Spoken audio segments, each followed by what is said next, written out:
ओम शांति।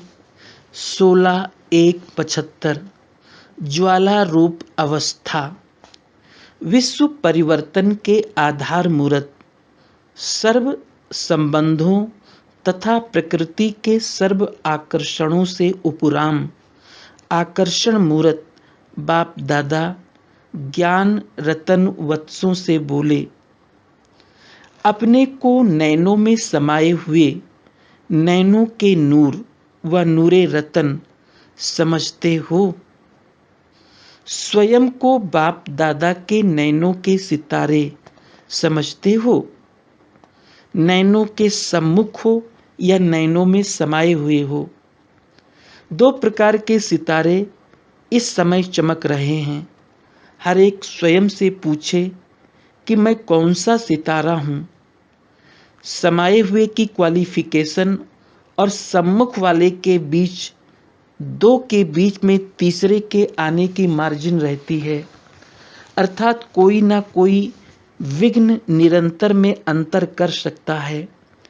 लेकिन जो नैनों में समाये हुए हों वह बाप के समान हों, कोई परिस्थिति व प्रकृति अर्थात पांच तत्व भी बाप से उन्हें अलग नहीं कर सकते।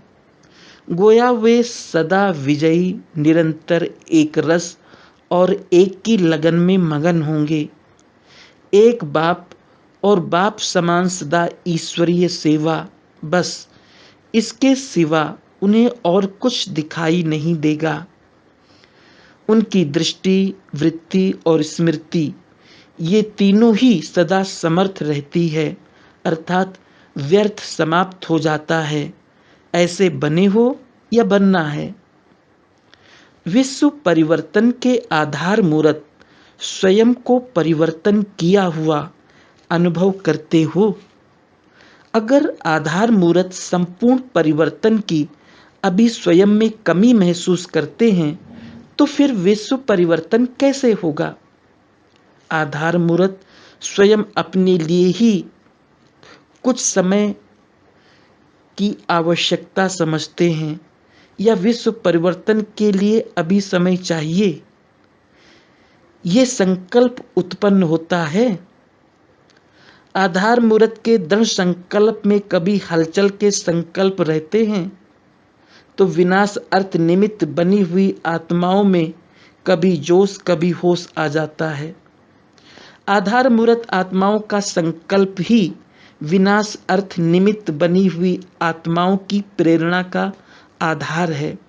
तो अपने से पूछो कि प्रेरक शक्ति सेना का संकल्प दृढ़ निश्चय बुद्धि है और स्वयं एवर रेडी हैं। जैसे यज्ञ रचने के निमित्त ब्रह्मा बाप के साथ ब्राह्मण बने तो यज्ञ से प्रज्वलित हुई ये जो विनाश ज्वाला है, इसके लिए भी जब तक ज्वाला रूप नहीं बनते तब तक ये विनाश की ज्वाला भी संपूर्ण ज्वाला रूप नहीं लेती है। ये भड़कती है फिर शीतल हो जाती है। कारण क्योंकि ज्वाला मूर्त और प्रेरक आधार मूर्त आत्माएं अभी स्वयं ही सदा ज्वाला रूप नहीं बनी हैं। ज्वाला रूप बनने का दृढ़ संकल्प स्मृति में नहीं रहता है। ज्वाला रूप बनने का मुख्य और सहज पुरुषार्थ कौन सा है। मेरा तो एक शिव बाबा, दूसरा ना कोई, ये स्मृति सदा रहे। इसके लिए भी कौन सा पुरुषार्थ है। अब लास्ट विशेष पुरुषार्थ कौन सा रह गया है। उपराम अवस्था, ये तो है रिजल्ट, लेकिन उसका भी पुरुषार्थ क्या है। न्यारापन। न्यारापन भी किससे आएगा, कौन सी धुन में रहने से। धुन यही रहे कि अब वापस घर जाना है। जाना है अर्थात उपराम। जाना है, जहाँ जाना है वैसा पुरुषार्थ स्वतः ही चलता है। जब अपने निराकारी घर जाना है तो वैसा अपना वेश बनाना होता है। तो इस नए वर्ष का विशेष पुरुषार्थ यही होना चाहिए कि वापस जाना है और सबको ले जाना है। इस स्मृति से स्वतः ही सर्व संबंध, सर्व प्रकृति के आकर्षण से उपराम अर्थात साक्षी बन जाएंगे। साक्षी बनने से सहज ही बाप के साथी बन जाएंगे व बाप समान बन जाएंगे।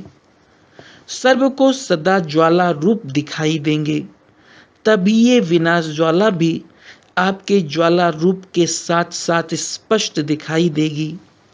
जितना स्थापना के निमित्त बने ज्वाला रूप होंगे, उतना ही विनाश ज्वाला रूप में प्रत्यक्ष होगा।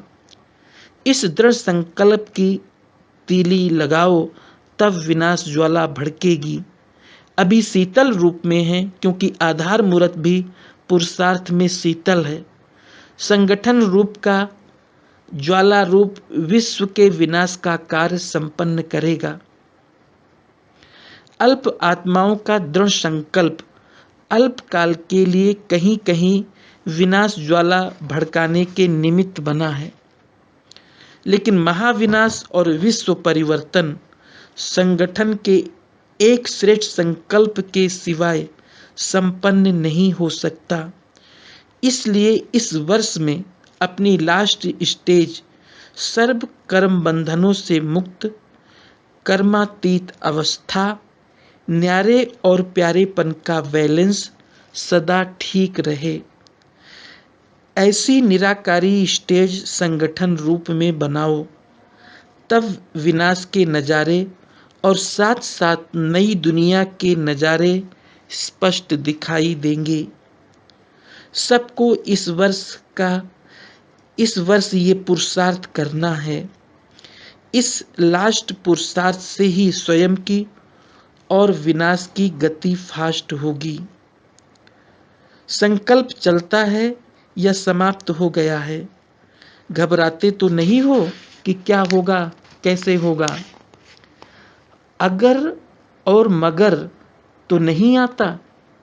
अगर ना हुआ तो कोई कहता है मगर होना ही है, कोई अगर कहता है लेकिन होगा क्या?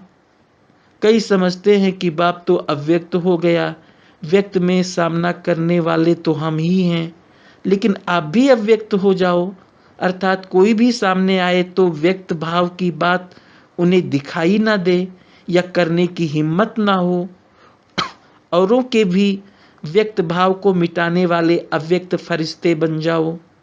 ऐसी अव्यक्त स्थिति व वायुमंडल अर्थात पांडवों का किला बनाओ, तो ये हलचल समाप्त हो जाएगी। बाप दादा अंत तक आपके साथ है और सदा बच्चों के ऊपर स्नेह और सहयोग की छत्र छाया के समान है। इसलिए घबराओ मत। बैकबोन बाप दादा सामना करने के लिए किसी भी व्यक्ति द्वारा समय पर प्रत्यक्ष हो ही जाएंगे और अब भी हो रहे हैं। अच्छा, ऐसे सदा हिम्मत और उल्लास में रहने वाले, हर परिस्थिति में श्रेष्ठ स्थिति में रहने वाले, प्रकृति के सर्व आकर्षणों से परे रहने वाले, रूहानी बाप के रूहानी आकर्षण में रहने वाले, रूहानी आकर्षण मूर्त, सदा निश्चिंत और निश्चय बुद्धि बाप के सदा साथी, सर्व के सदा स्नेही और सहयोगी आत्माओं को बाप दादा का याद प्यार और नमस्ते। अव्यक्त वाणी की कुछ मुख्य बातें। इस नए वर्ष का विशेष पुरुषार्थ यही होना चाहिए कि वापस घर जाना है और सबको साथ ले जाना है। इस स्मृति से प्रकृति के सभी आकर्षणों से तथा सभी संबंधों से उपराम हो जाएंगे और साक्षी एवं निराकारी बन जाएंगे।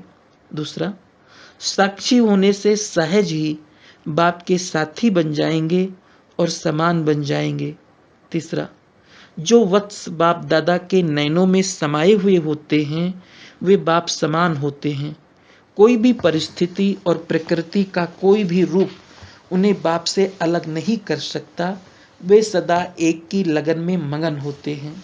चौथा, किसी भी परिस्थिति में घबराओ मत, क्योंकि बाप दादा का स्नेह छत्र छाया के समान है और वे कभी भी किसी व्यक्ति द्वारा प्रत्यक्ष हो जाएंगे। ओम शांति शांति।